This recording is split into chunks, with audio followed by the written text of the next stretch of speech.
Assalamualaikum warahmatullahi wabarakatuh. Selamat pagi sahabat Olimpik. Pada kesempatan kali ini kita akan mewawancarai kakak kelas kita yang lulus tahun ini. Bagaimana keseruannya? Simak videonya. Let's go.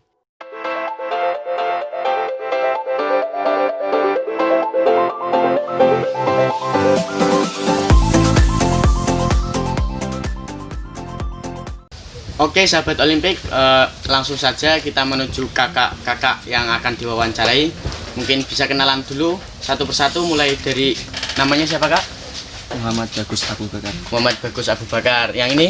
Muhammad Haidar Izul Haq. Muhammad Haidar Izul Haq. Dan yang satunya? Haikal Nur. Haikal Nur. Oke.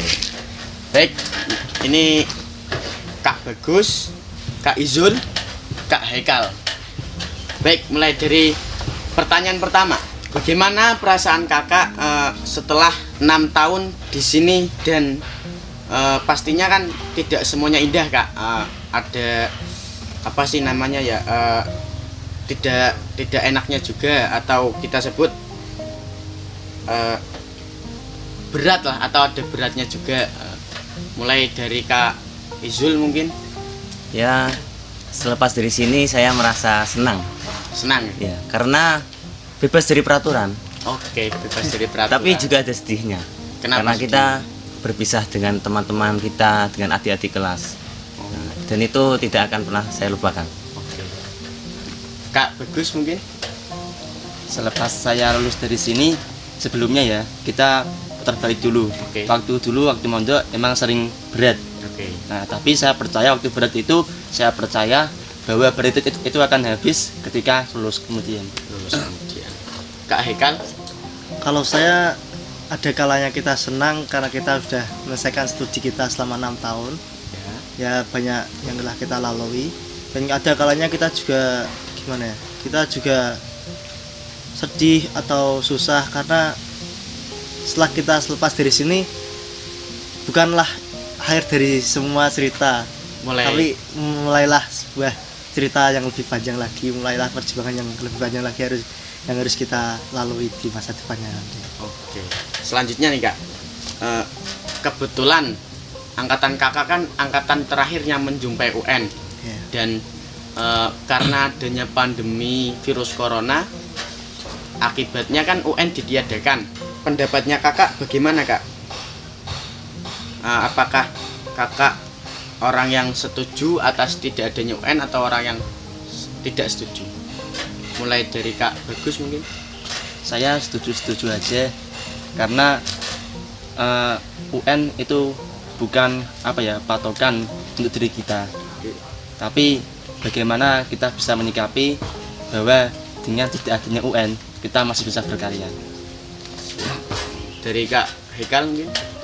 Kalau saya kurang setuju tidak adanya UN. Alasannya? Alasannya karena kita sudah dari mindset kita sudah terbiasa, nanti kita belajar 3 tahun nanti akhirnya akan UN. Ya kita mindsetnya sudah tercipta untuk UN, dan karena pandemi tiba-tiba jadwal dipotong jadi adanya UN, ya membuat kita semakin bingung, semakin loh ini gimana jadwalnya, gimana tadi kemarin gini kok sekarang kayak gini, jadi malah membuat konsentrasi belajar kita pun jadi berkurang. Dan terakhir Kak Izul.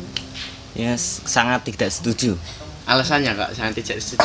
Ya karena dari 3 tahun lalu kita sudah bersusah payah belajar hanya untuk UN. Kalau saya hanya untuk UN.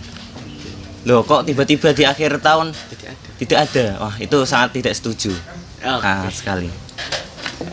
Ya, begitulah pendapatnya kakak-kakak sekalian. Selanjutnya, wisuda tahun ini kan wisuda kakak tidak dihadiri orang tua kakak masing-masing ya.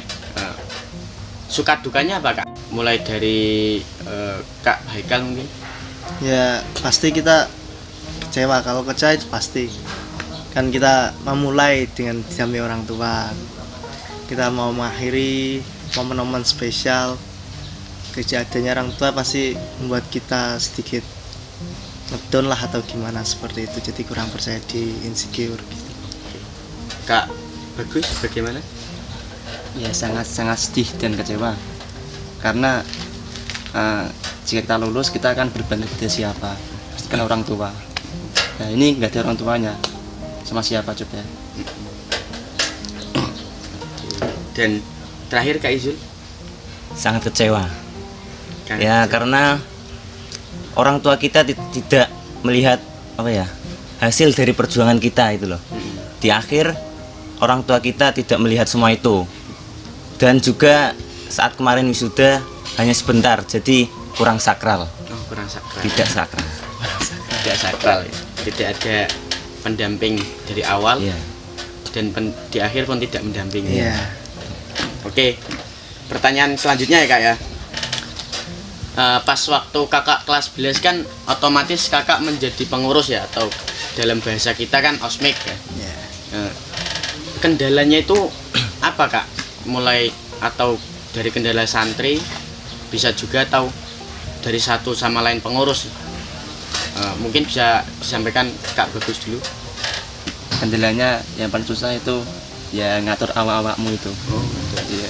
Kalau dari satu sama anggota, Ya mungkin ada gesekan yang mungkin setiap manusia ada beda pendapat toh. Nah, jadinya ya wajar saja lah kita Wajar. bergesekan. Kak Haikal. Kalau saya, kalau masalah kita mengatur adik kelas, mengatur apa, ada kegiatan, menurut saya itu bukanlah suatu yang sulit lah. Maksudnya bukan tantangan terbesar. Kalau menurut saya tantangan terbesar dalam sebuah melaksanakan organisasi itu kita komunikasi dengan anggota sama anggota organisasi tersebut. Jadi kita bisa saling bagi tugas, bisa saling saling ya kita sharing nanti gini. Ya itu menurut saya yang sesuatu yang paling susah itu, yang paling susah mengatur dengan sesama anggota, sesama ospeknya itu. Barangkali ada Iya. perbedaan pendapat gitu. Kak Izul gimana? Jawaban saya udah dipakai semua. Oh, Ya. jadi sama ya sama aja. pemikirannya. Iya. Oke. Kalau ini ya pertanyaan selanjutnya ya, pernah atau tidak Kak di pikiran kakak itu terlintas untuk menyerah gitu, kan semisal di sini kan sebelum 3 tahun di sini atau 6 tahun di sini tuh pengen keluar atau istilahnya boyong lah dari sini.